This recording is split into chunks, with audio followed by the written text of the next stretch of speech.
All right, well, 1 week ago today marked the beginning of spring here in San Diego. And while the season brings warmer days and full blooms, it also brings allergies along with it. And joining us now is M Beauty Clinic founder Dr. Tess Mauricio, who's a board-certified dermatologist. She's going to speak to us more about the effects that spring can have on our skin. Dr. Tess, thank you so much for being here. Thanks for having me. You know what, there are a lot of things that happen as soon as, the pollen starts going everywhere. But it's not just pollen. There's a lot of other allergens, aren't there, during this time of year? Absolutely, and I think, everyone's happy about spring, but then, and a lot of people know about hay fever, right? You have your respiratory symptoms of allergies, but not a lot of people know that it can affect the skin. And the most common allergens are tree pollen, grass pollen, and mold spores.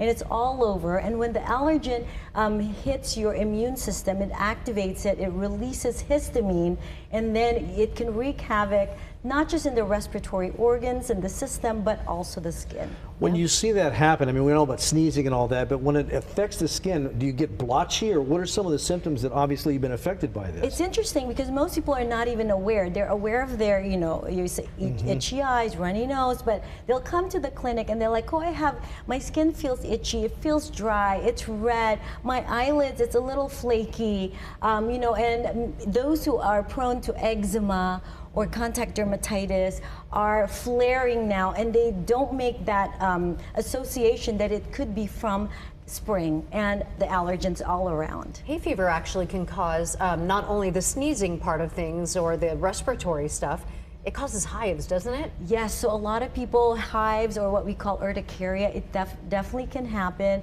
And spring is one of those times where everything is firing up. Your immune system is really activated, and some patients have both. They can have the respiratory symptoms, and then their skin can also be acting up. Other than wrapping yourself up from head to toe so you can't see anything, I mean, what can we really do to Hazmat. hazmat yourself? Exactly. How can you prevent these allergens? Well, unfortunately, we really need to limit the exposure to the allergens, and so you really want to, if you're out there and high pollen counts, you want to close your window if you're driving. I actually advise my patients wear a mask even when you're outside. If you're getting these skin irritations around the eyes, wear your sunglasses. Use an air purifier, similar to what we were kind of doing during COVID, right? And then you want to wash your face, maybe take a shower, change your clothes, wash your sheets, and then special caution for those if you are going in and having skin treatments like chemical peels, lasers, microneedling.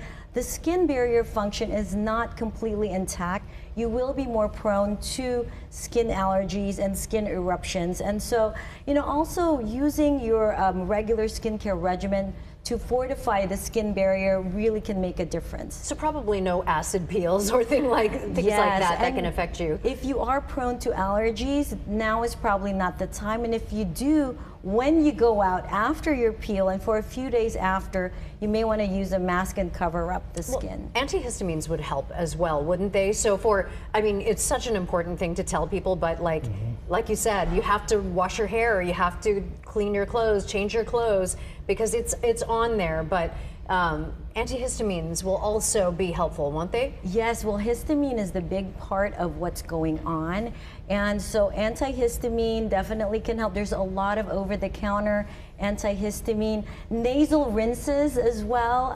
And also if you're really having a hard time, you can't manage it on your own, you're having breakouts all over, and you're really uncomfortable with itching, you can't sleep. A lot of my patients, they can't put makeup on because the skin's really breaking out. Seek a dermatologist, go to your doctors, and they can help you. So what about a skincare routine? I mean, a lot of people I'm just going to slap on lotion on here, but you really got to look through and see which one's best to treat this. Yes, very good point, Phil, because when the skin is more irritated, it is more prone to allergies, and so you want to make sure that you're using a moisturizer, those with ceramide, hyaluronic acid, and you want to switch to maybe a gentle, hypoallergenic cleanser, and maybe minimize the use of retinols or acids during the time where the allergens are everywhere, because when your barrier function is not intact, when your skin is broken, the allergens can penetrate more, and it can make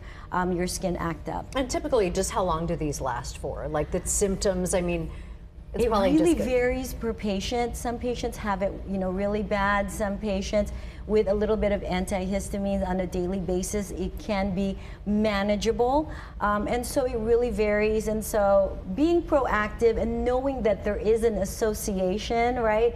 Just having that education that the allergens are all around, and if you're prone to it, protecting yourself and being proactive is really key. At the end of the day, go to your doctor Yeah. if it really Yes. is bothering you. Yep. Give Dr. Tess a call. That's right. All right. Thanks so much for joining us tonight. Thank you. Always Thank love to you. have you here. Appreciate that.